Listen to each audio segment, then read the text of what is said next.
Hola gente, ¿cómo están? Hoy vamos a explicarle algo sobre la reforma pensional.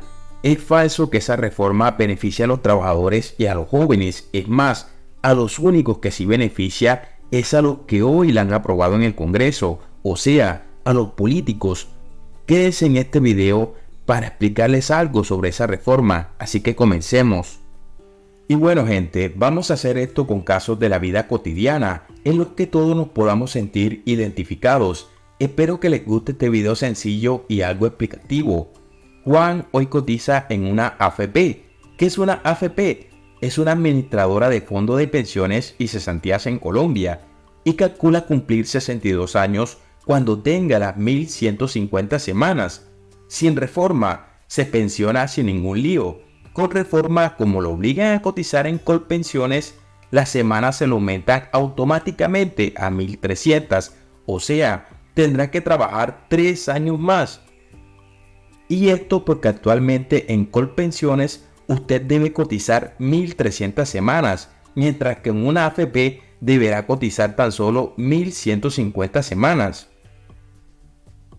Paola tiene 30 años, hoy cotiza en una AFP, no planea tener hijos, hoy se pensiona con 1150 semanas en su fondo, pero con la reforma, cuando la pasen a Colpensiones, si no tiene 3 hijos, deberá cotizar más semanas que en el fondo.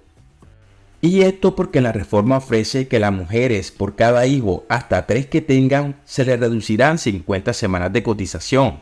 Es decir, que solo la mujer que tenga 3 hijos con la reforma cotizará 1150 semanas. Eso es lo mismo que hoy cotiza cualquiera en un fondo. Cindy está empezando su vida laboral, tiene menos de 17 años. La reforma la obligará a cotizar en Colpensiones y cuando cumple edad y semanas no va a tener pensión, pues como Colpensiones es una pirámide y cada vez hay menos nacimientos, no habrá plata para pagarle.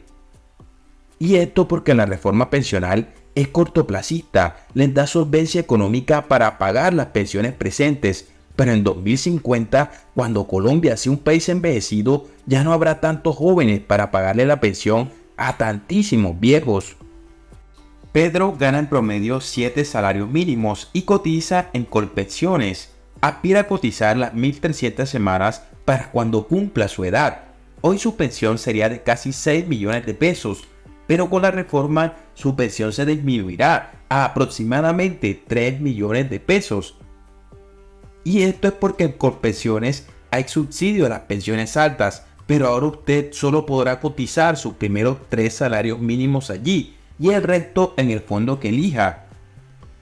La tasa de reemplazo de Pedro en el ejemplo es de un 65%, o sea, casi 6 millones de pesos, pero inevitablemente se le disminuirá. Juana tuvo una inestabilidad laboral y solo cotizó 300 semanas en Colpensiones. Si estuviera en un fondo, le harían una devolución de saldos más las rentabilidades de su ahorro. En Colpensiones con la reforma le darán un bono o una renta vitalicia, algo absurdo. O sea, eso es absolutamente un robo. Y esto es porque la proyección del pilar semicontributivo es absurda. A Juana le van a dar menos de 69,000 pesos mensuales, porque el incentivo con la reforma es del 15% y no del 20% como está en la tabla. Miguel cotizó solo 100 semanas. Si hoy lo cotiza en un fondo, al igual que a Juana, le van a devolver los saldos más las rentabilidades, pero con la reforma en Colpensiones le darán su saldo sin rentabilidades, como si lo tuviera debajo del colchón. Y esto porque en Colpensiones el dinero no se invierte, simplemente se redistribuye para pagarle la pensión a los actuales pensionados. Es como si hubiera guardado ese dinero, perdiendo así valor en el tiempo. En resumen, gente, la reforma pensional perjudica a los jóvenes, a los que cotizan hoy en un fondo privado, a los que cotizan hoy en Colpensiones y a los más vulnerables que cotizaron muy pocas semanas. Pero a los que más nos afecta la reforma pensional, contrario a lo dicho por Angélica Lozano, es a mi generación, los jóvenes, todo régimen de prima media funcionando como pirámide cuando hay poca tasa de natalidad. Mi gente, la reforma pensional con el tiempo va a ser insostenible.